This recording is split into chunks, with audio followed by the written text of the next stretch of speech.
Makigsunan, unsa may kasagaran bation sa tao diha sa iyang pagpakiglambigit sa Dios. Sa unang pagbasa, gihulagway si propeta Isaías nga mibati nga siya alaot, samtang nagsudong siya sa kahimayaan ug kabalaan sa Dios.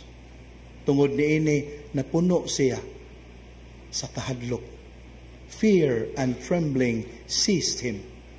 Nganuman nagpasulabi ang iyang realization, unsa siya kadautan. Alaot siya kay dautan ang iyang mga pulong, dautan pod ang mga pulong sa mga tao na nagpalibot niya.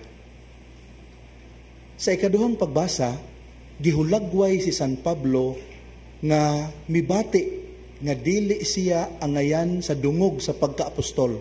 Nganuman, samtang gisubay niya ngadto sa iyang mga naminaw ang history of salvation, ilabi na ang Christ event, iyang nahinumduman usab unsa kadako sa salaod nga iyang nahimo sa pagtuo nga gisugdan ni Kristo. Nganuman, kay matud pa niya, iyang gilutos ang simbahan ni Kristo.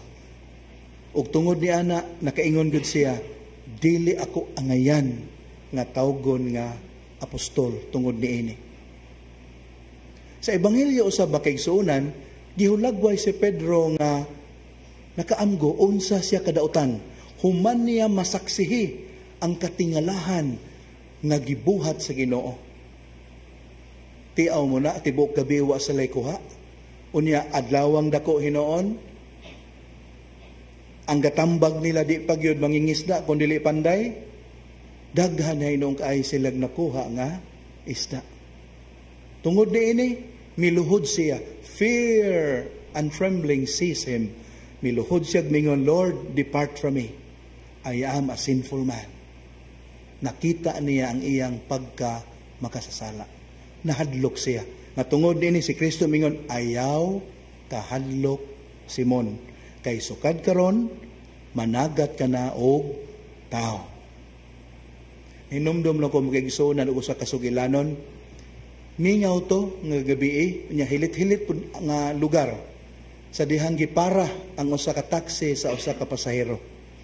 Ang pasahero didto misakay sa luyo.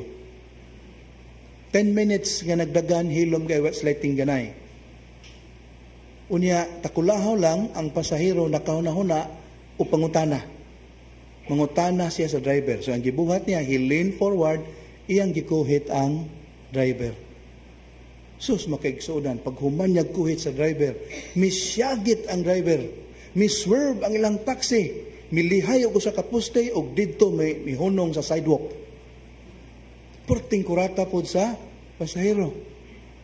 Umingon siya, sir, sorry kayo. I did not mean to startle you. Manara ko'y pangutana. Siya, ma'am, hibaw sa ko nga muna imong tuyo nga gikuhit ko nimo, pero pasensya gud ma'am. Karon pa ko nakadrive og taxi. For 25 years, ang akong gidrivean, porlon.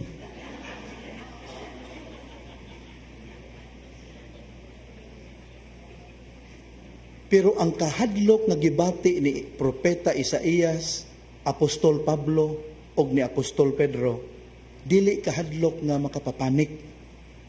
Dili kahadlok nga makawagtang sa paglaom, kundi dili kahadlok nga nagtudlo kanila sa paghambol sa ilang kaugalingon, pag-ila kung unsa sila, o pagpangayo sa kaluoy sa Ginoo. Ug mao na nga nasinati hinuon nila nga diha sa ilang kahuyangan napadayag ang kalig-on sa Dios. Mao na makigsuonan unsay leksyon nga atong makuha niini.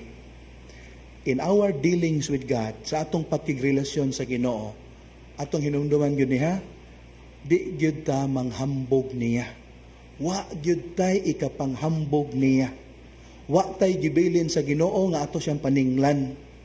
Tanan nga kaayuhan nga atong gipangayo niya, naara gyud niya ihatag ba niya nato or dili. We have no right over His goodness. Kay dautan kitang tanan.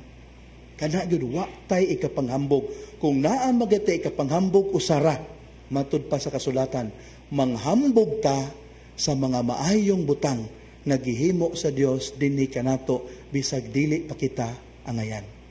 Palihog find time to pray over Jeremiah chapter 9 verses 23 to 24. Book of the prophet Jeremiah chapter 9 23 to 24. Ug hinaot ko nga pinaagis niining ato ang na pamalandungan karon og atong naamguhan, mas mahimo tang mapaubsanon in our prayers, mas mapaubsanon ta in our dealings with the Lord. Kaya usay makalimot ta ang atong tartar sa Ginoo murag atong talirungan. Sa atong mga pag-ampo gani atong sensayono na lang siya. Mura lagi ka na mura natin gideposito ba nga angay na tong i-claim. Sayop na nga panglantaw. Bali, without God, nothing good can happen to us. So mosalig ta matud pa ni San Pablo sa iyang grasya. Amen.